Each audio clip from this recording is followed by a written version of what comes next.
Bukan, ras.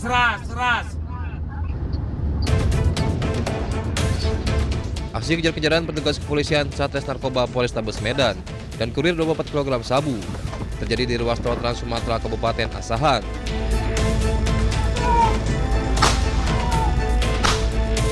Pengejaran berlanjut ke area perkebunan sawit.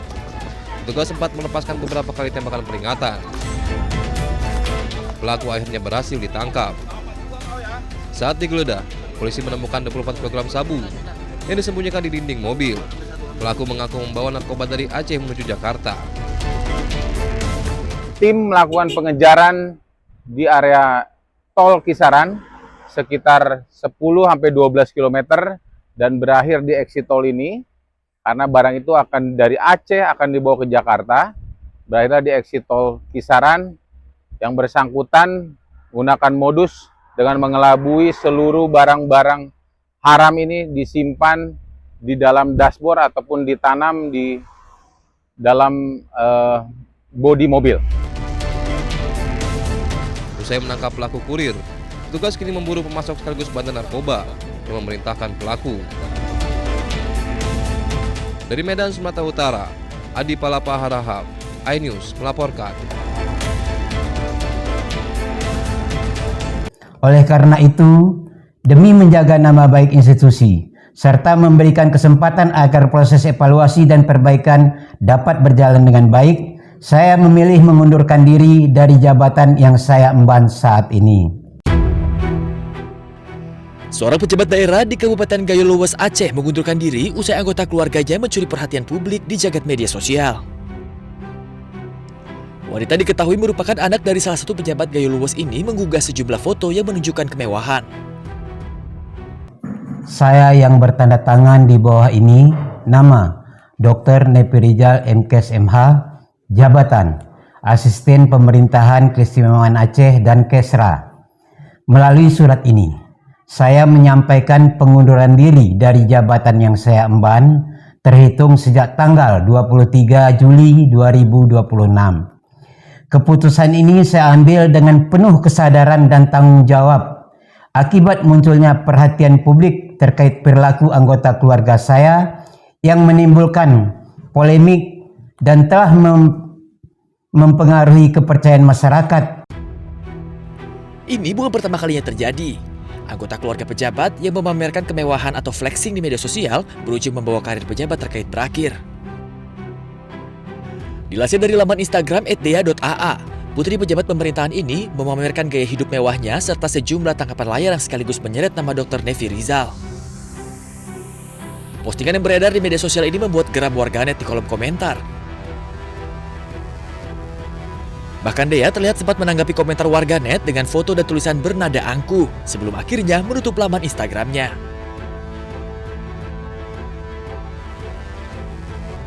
Mirisnya, di tengah kemewahan dan kekayaan yang dipamerkan, Gayo Luwes masih terus mencoba untuk bangkit dari banjir bandang yang sempat menerjangnya akhir tahun lalu.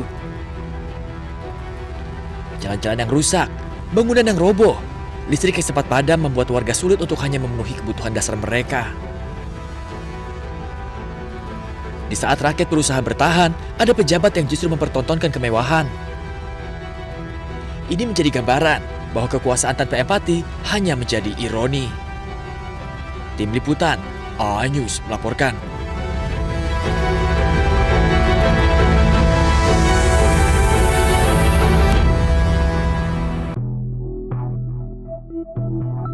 Pengadilan Negeri Jakarta Selatan menunda sidang pra-peradilan yang dilayangkan oleh Roy Suryo terkait ganti rugi atas pengabulan perkara pra-peradilan penggeledahan, penangkapan, dan penahanan dalam kasus tudingan ijazah palsu Presiden ke-7 RI Joko Widodo.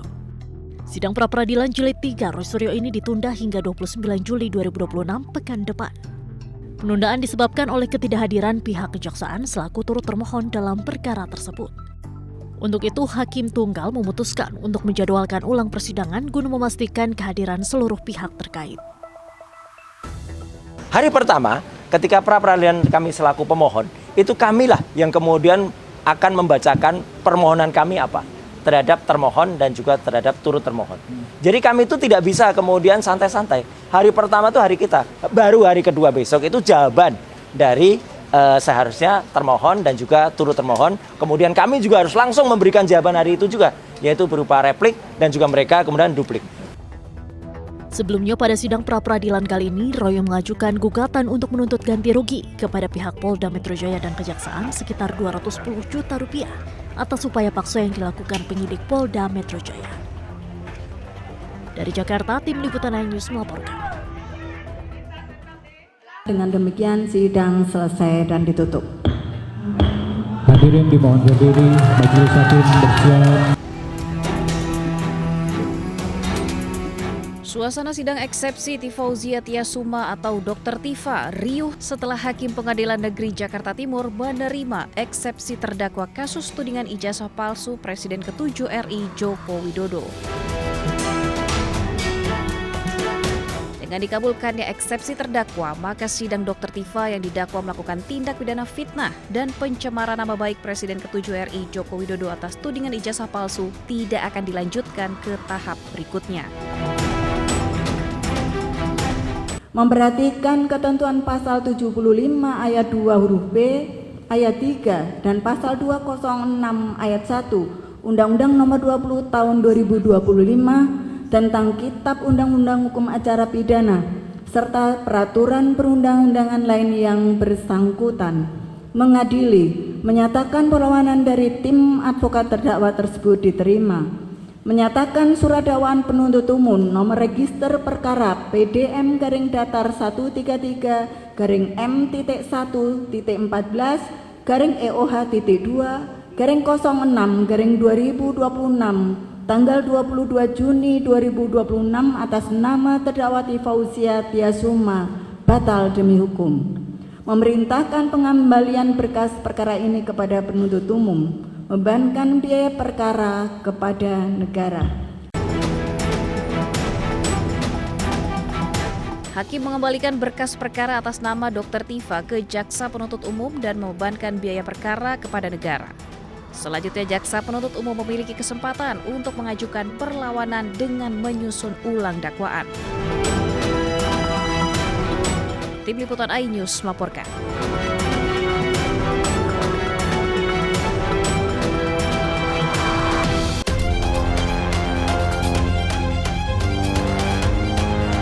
Majelis Hakim Pengadilan Negeri Jakarta Timur mengabulkan eksepsi yang diajukan oleh terdakwa kasus tudingan ijazah palsu Presiden ke-7 RI Joko Widodo, Tifauzia Tiasuma atau Dr. Tifa. Majelis Hakim menilai surat dakwaan yang disusun jaksa penuntut umum tidak memenuhi syarat material karena disusun secara tidak cermat. Atas dasar itu, surat dakwaan dinyatakan batal demi hukum dan pemeriksaan perkara tidak dilanjutkan. Dalam pertimbangannya, Majelis Hakim menilai jaksa penuntut umum memasukkan dua pasal yang mengatur delik yang sama, tetapi berasal dari dua rezim undang-undang yang berbeda sebagai dakwaan alternatif. Menimbang bahwa penuntut umum dalam dakwaan alternatif pertama subsidiar dan dakwaan alternatif kedua subsidiar telah menentukan dua pasal yang mengatur delik sama persis, hanya saja berada dalam dua rezim undang-undang berbeda yang terhadapnya berlaku azas-azas sebagaimana telah disebutkan di atas, antara lain azas lex meteor, azas lex posterior derogat legi priori. Menimbang bahwa alternatif yang demikian akan menimbulkan ketidakpastian hukum karena seakan menunjukkan bahwa penuntut umum tidak dapat menentukan pilihan pasal mana yang akan ia dakwakan untuk perbuatan yang sama dan karenanya akan dipersidangkan.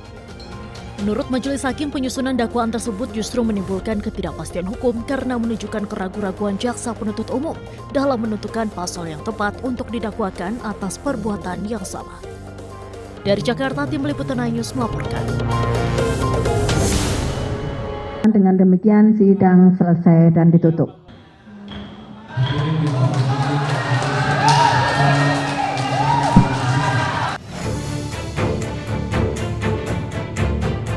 Majelis Hakim Pengadilan Negeri Jakarta Timur menerima eksepsi terdakwa Tifauzia Tiasuma alias Dr. Tifa dalam perkara pencemaran nama baik dan fitnah ijazah palsu Presiden ke-7 Republik Indonesia Joko Widodo pada Kamis pagi. Dengan putusan tersebut, persidangan ini tidak dilanjutkan ke tahap pembuktian alias berhenti.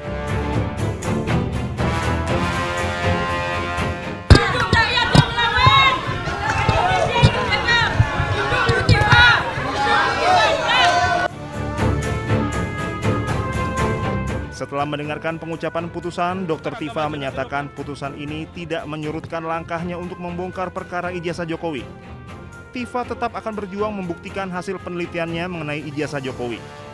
Tifa menambahkan perjuangan ini merupakan bentuk komitmen dari awal dirinya bersama tim kuasa hukum termasuk Roy Suryo yang juga terseret kasus ijazah Jokowi.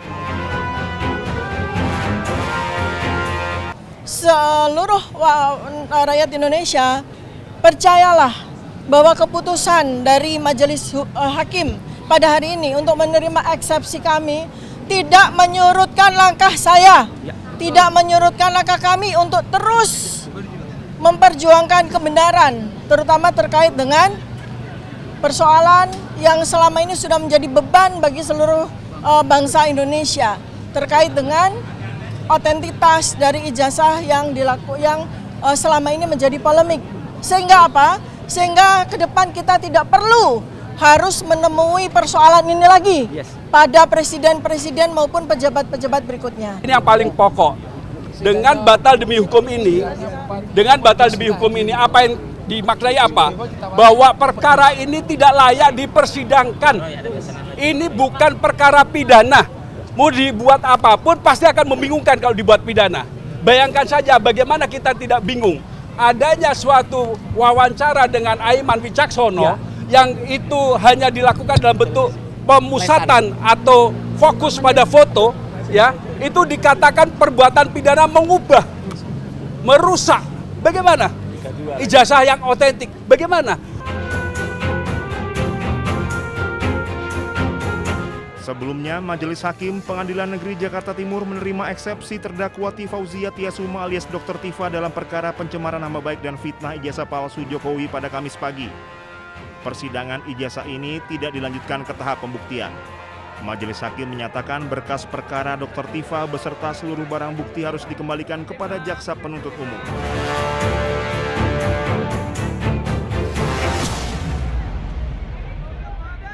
Tentunya kami menghargai putusan yang telah diucapkan karena bagaimanapun putusan tersebut adalah bagian dari koreksi, check and balance sebuah proses hukum yang sedang berlangsung. Sekalipun kalau kita cermati, yang dipersoalkan tadi adalah dakwaan dianggap batal demi hukum karena obscure libel, yaitu disebabkan karena ada penggunaan pasal KUHP lama dan KUHP baru secara dalam sebuah dakwaan subsidiar. Ya. Jadi kalau kita cermati ini lebih kepada persoalan penggunaan pasal KUHP lama dan KUHP baru dalam sebuah dakwaan subsidiar yang menurut majelis itu menyebabkan dakwaan kabur. Nah, terhadap putusan seperti ini, pihak jaksa biasanya nanti akan memperbaiki konstruksi pasalnya, ya, disesuaikan dengan amanah dalam putusan tersebut dan kemudian nanti jaksa bisa mengajukan kembali dakwaan ke persidangan. Jadi kembali lagi ini lebih kepada koreksi dari bentuk dakwaan yang dianggap obscure libel dan tidak berkaitan dengan terhentinya perkara. Ini perkara tetap bisa berlanjut dan jaksa tinggal memperbaiki dakwaannya. Demikian. Saudara Tifa, Dr. Tifa itu adalah yang dikatakan bebas secara murni. Tidak itu, ya. Karena jaksa penuntut umum sesuai dengan pasal 74 ya, ayat 2 itu bisa mengajukan perbaikan pasal-pasal yang didakwakan yang dianggap ambigu oleh majelis hakim sehingga ini obscure gitu. Jadi untuk putusan selera itu dari saudara Dr. Tifa itu diterima. Tapi dengan catatan ya, ini JPU bisa mengajukan perubahan ataupun perbaikan pasal-pasal yang dimaksud. Ya, kalau kita lihat ya apa yang diputuskan oleh hakim itu ya itu obscure libel itu ya artinya memang kabur gitu ya pasal-pasal itu. Tapi kan kita bisa terakhir kan hakim mengatakan mengajukan perlawanan ataupun ya perbaikan ada pasal 74 itu kan ayat 2 itu. Ya, saya rasa pasti akan dilakukan oleh jaksa penuntut umum untuk perbaikan-perbaikan yang diminta ya oleh majelis hakim ya. Ini bukan berarti bahwa perkara ini bebas secara murni atau tidak lanjut ke persidangan berikutnya. Itu tidak. Tidak itu gitu loh, ya. Jadi hal ini yang menimbulkan ada suatu persepsi yang mungkin ya, persepsi itu yang menjadi yang perlu kita luruskan di publik gitu loh. Ya, bahwa ini bukan suatu pertandingan gitu, bahwa ini tidak berakhir, bahwa ini masih ada tahapan-tahapan selanjutnya ya, yang nanti JPU itu akan memberikan yang namanya perubahan perbaikan pasal itu, dan itu pasti akan berlanjut karena belum masuk kepada pokok perkara itu sendiri gitu. Ini baru masuk putusan sela untuk itu. Ya memang semua kan tergantung dari jaksa penuntut umum untuk itu. Kalau nanti jaksa penuntut umum itu sudah memasukkan, ya sudah. Ya, itu akan berlanjut. Itu jadi ada surat dakwaan barulah nanti.